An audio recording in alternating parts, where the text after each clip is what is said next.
नमस्कार दोस्तों। भारतीय नागरिक सुरक्षा संहिता की सीरीज में हम लोग सेक्शन 221 221 तक ऑलरेडी पढ़ चुके हैं।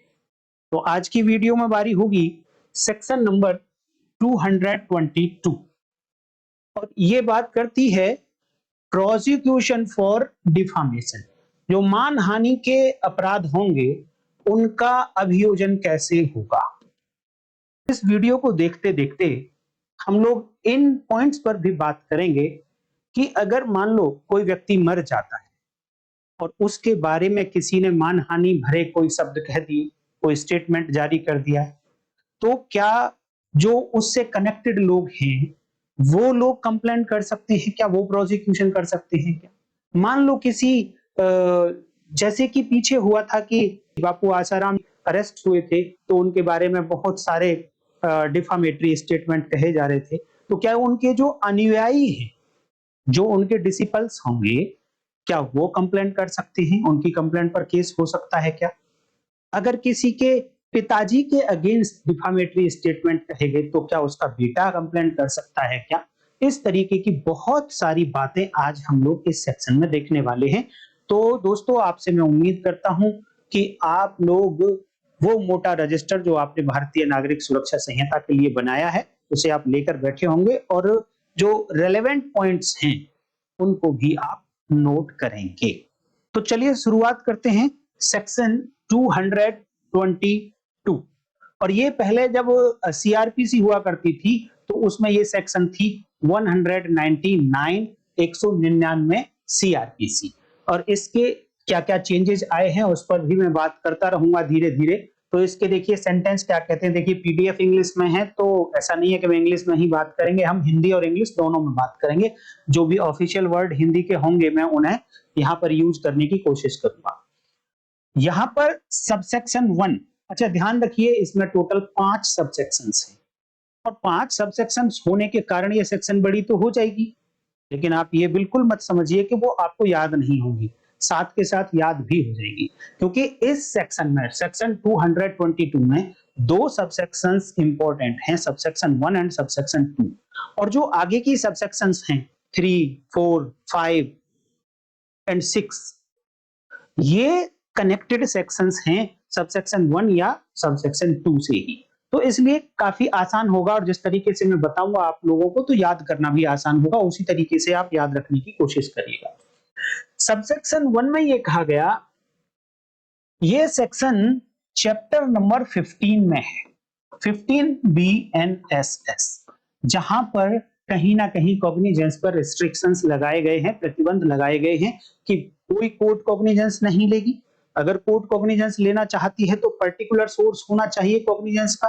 जो सोर्स की मैं बात कर रहा हूं वो 4 सोर्सेज हैं जो सेक्शन 210 BNSS करस्पॉन्डिंग टू 190 में दिए गए हैं। एक कंप्लेंट है, एक पुलिस रिपोर्ट है, एक इंफॉर्मेशन है और सो मोटो अपॉन हिज ओन नॉलेज। लेकिन 190 या 210 बीएनएसएस में मजिस्ट्रेट की बात हुई है।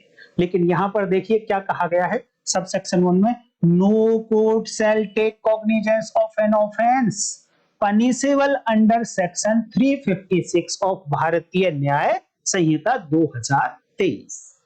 पहली बात तो इतना कह दिया कि ये केवल मजिस्ट्रेट तक सीमित नहीं है। अब कुछ वर्ड्स को आप अंडरलाइन करते जाइएगा। एक तो यहां पर नो कोर्ट, इस कोर्ट के बारे में थोड़ी सी बात करेंगे।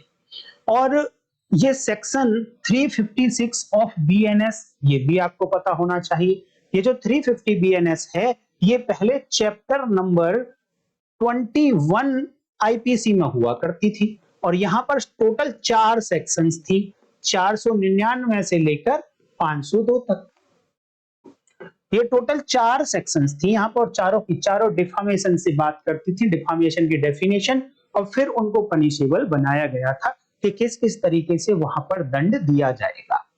तो अब उसको केवल और केवल एक सेक्शन में कन्वर्ट कर दिया गया है, 356 सबसेक्शन 1, वहां डेफिनेशन बताई गई, सबसेक्शन 2, 3 एंड 4 यहां पर पनिशमेंट बताई गई है, बट सेक्शन एक ही है। तो यहां पर चेंज यही है कि पहले लिखा था no court shall take cognizance of an offence punishable under chapter 21 of IPC, अब लिख दिया गया है punishable under section 356 of BNS।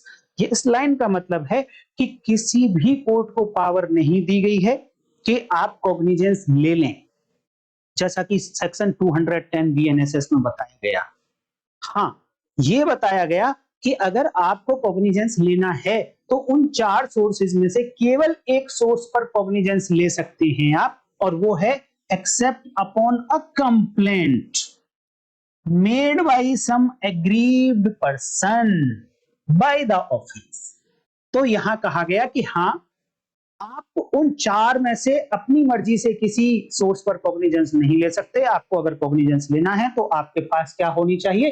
Complaint होनी चाहिए, और वो किसने की हो? सम एग्रीव्ड पर्सन ने की हो। तो यहां पर आप एक और अंडरलाइन कीजिए वर्ड अ कंप्लेंट और सम एग्रीव्ड पर्सन। इस कंप्लेंट में क्या होगा, इस पर्सन में क्या होगा, एग्रीव्ड पर्सन में कौन कौन होंगे, इस पर हम डिटेल से बात करेंगे।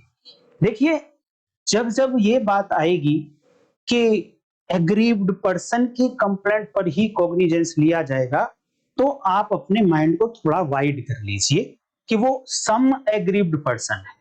यहां पर ऐसा नहीं लिखा गया person defamed, except upon a complaint made by the person defamed.